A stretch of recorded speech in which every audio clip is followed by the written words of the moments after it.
influence, I think is the more proper word. I am Bob Wright. This is my partner Bob Mitzel. We're of the Bob and Bob Show on the Watchman.fm radio network. We do a very conservative-based, patriotic-based radio show every day. We've been asked to come up here and talk to y'all. I've enjoyed what we've heard so far. I hope everybody understands that this isn't going to solve anything. This is where we recruit. This is where we put the troops together and get them lined out where they can start doing those things that's going to solve everything. You agree with that? I agree with that, but I got one question, Bob, before we go any farther. Okay. Well, I heard through the grapevine that the reason we're here today is because Terrestrial Charter said they needed somebody for rebel rousers.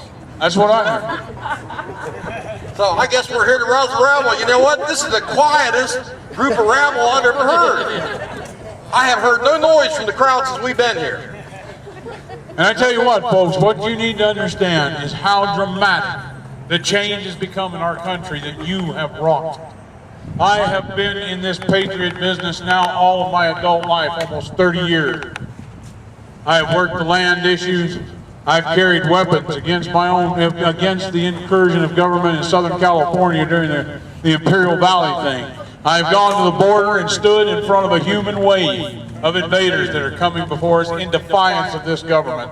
And you have done more to change the political dynamics of this country than all of us who came before you. So please give yourselves a big hand and take some pride in what you have accomplished. It is absolutely stunning and amazing.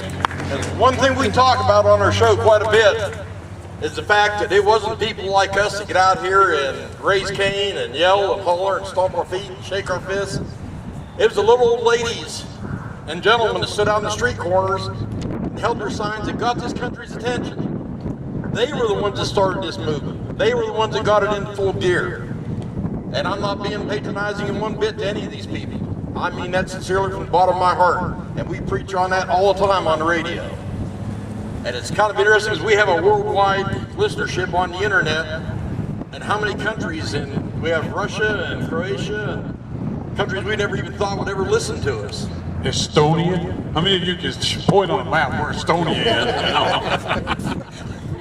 But that, what's happening in America is of interest worldwide, because even if we don't realize it, even if our politicians don't realize it, the rest of the world knows. If we go down, human liberty dies throughout the world. It isn't just about our taxes, it's not about our 401ks, it is about all of human liberty. That is the thing we're fighting for in the long run. That is why we have to stand. Why the movement that you people have started, we have to keep going. We cannot tire, and we will tire.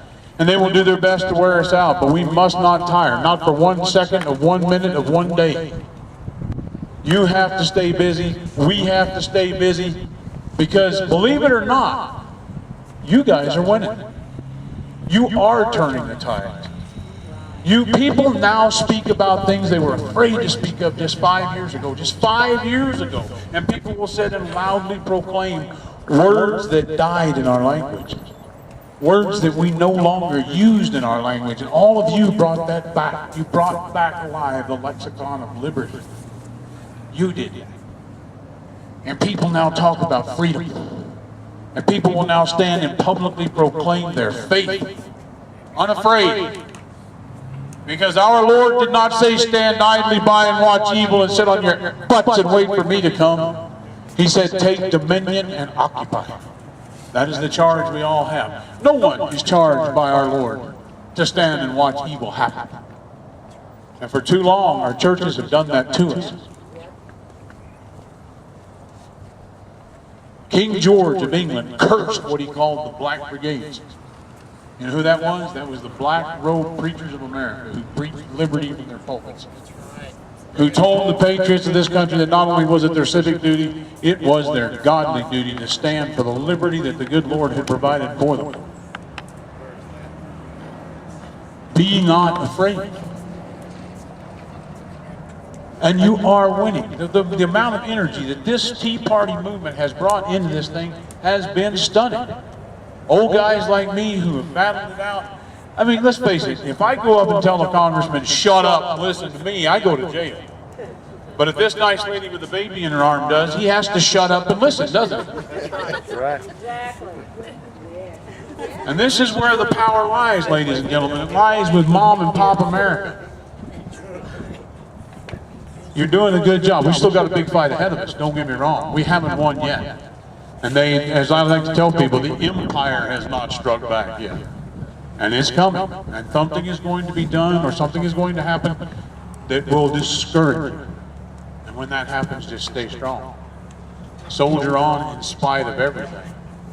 Because like I said, what is at stake here? This baby's future is at stake. Yes. Those of you who are my age and older, 50s, 60s, you know in your hearts, though you may not admit it and you don't want to say it, your children and your grandchildren will never be able to live at the level of prosperity you did. That is no longer possible.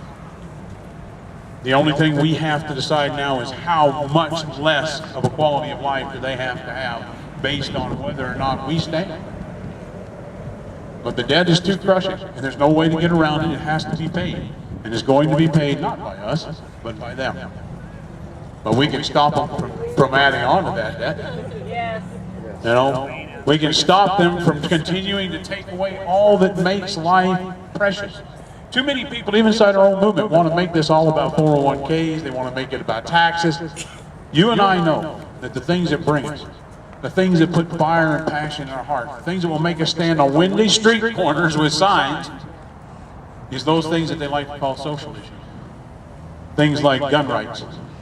Things like the ability to exercise our freedom of religion. Most people don't understand. The First Amendment, what it says is Congress shall pass no law respecting the establishment of liberty, comma, nor the free exercise thereof.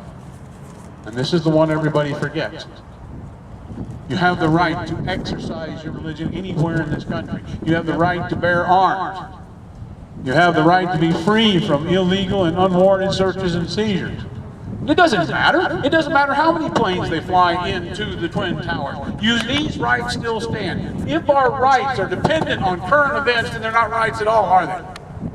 They are not the gifts that our founders gave us as inviolable rights to be passed on from generation to generation to generation.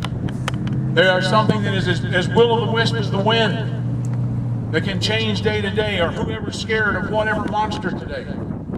We cannot allow that. We must hold firm that each and every one of those things affirmed in that Constitution and affirmed in that Bill of Rights are inviolate.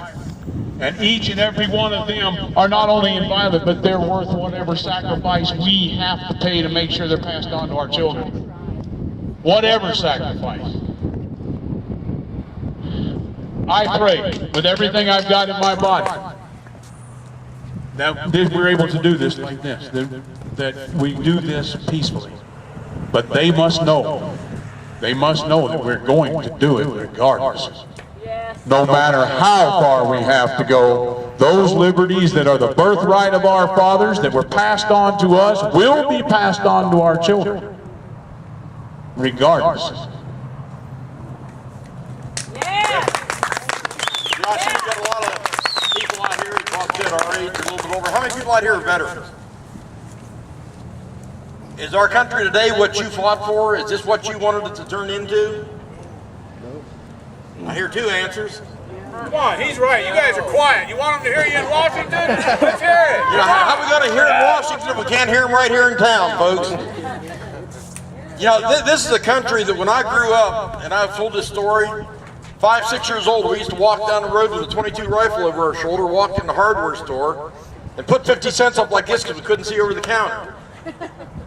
And then slide your box of shells out, and you go out and you shoot till you run out of shells, and then you go collect pop bottles and shoot some more. You know, can you imagine what happened if the police would see this young man walking down the street with a rifle over his shoulder today?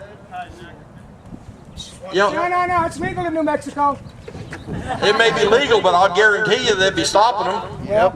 It's still legal. You know, the biggest question I ever had was, your dad knew you got that rifle? Yes, sir. Have fun, be careful. Now, that was all you heard. That's right, yeah. You know, today, Bob and I have been, Tress and Char can tell you, we've been into the State House up in Santa Fe.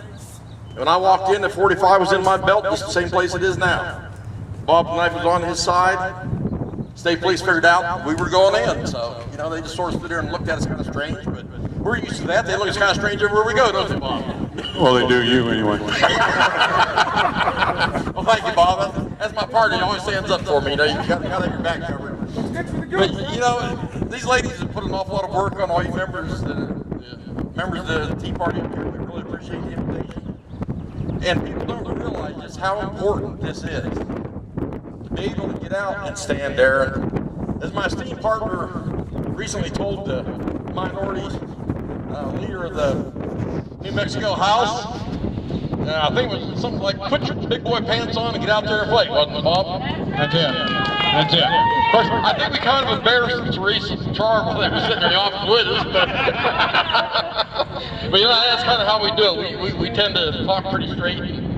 You know, we tell them what we feel and what we think. And well, for too long we've been beat down. For too long we've been told not to talk about politics and religion. Decent people don't talk about politics and religion. How many of you men here were told by your mothers that the better man walks away? How many of you were told that? How many of you were told not to fight, not to get angry, not to raise your voice? Well, guess what? We walked. You can admit it. We walked away. Yeah.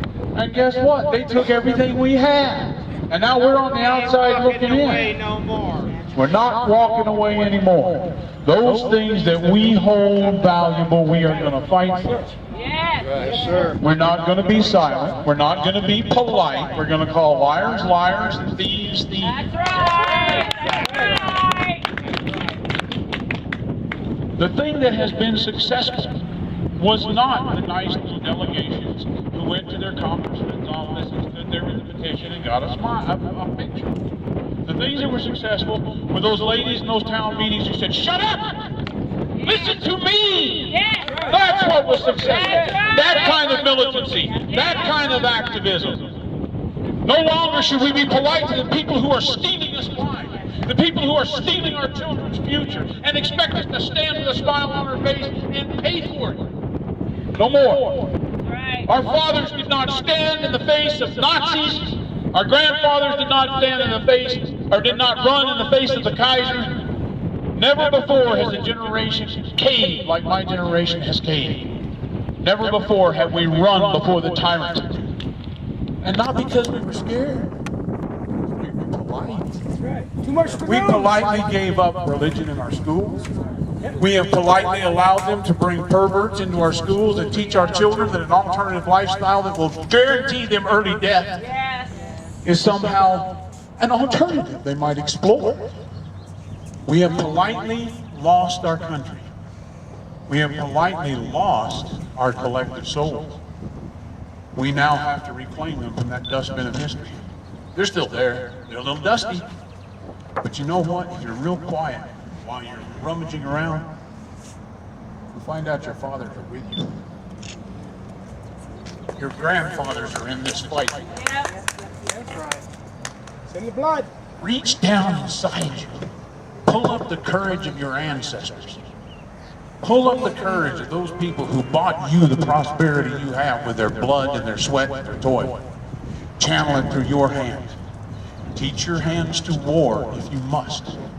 But certainly teach your mouth to speak the truth. Speak it unashamedly. Speak it boldly. No longer must freedom be timid.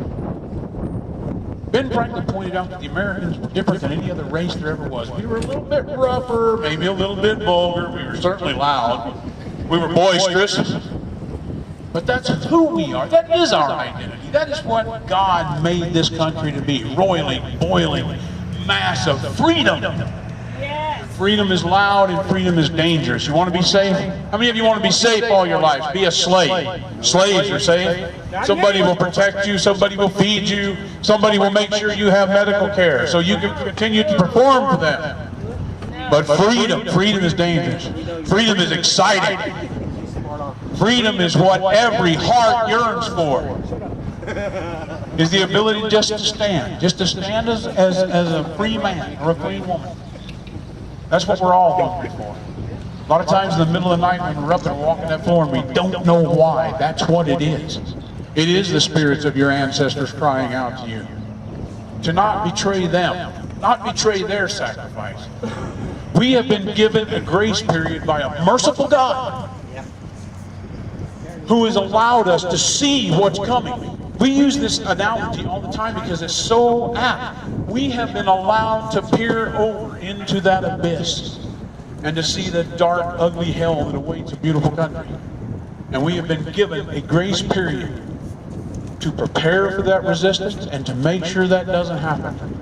And we have to be wise enough to use that time.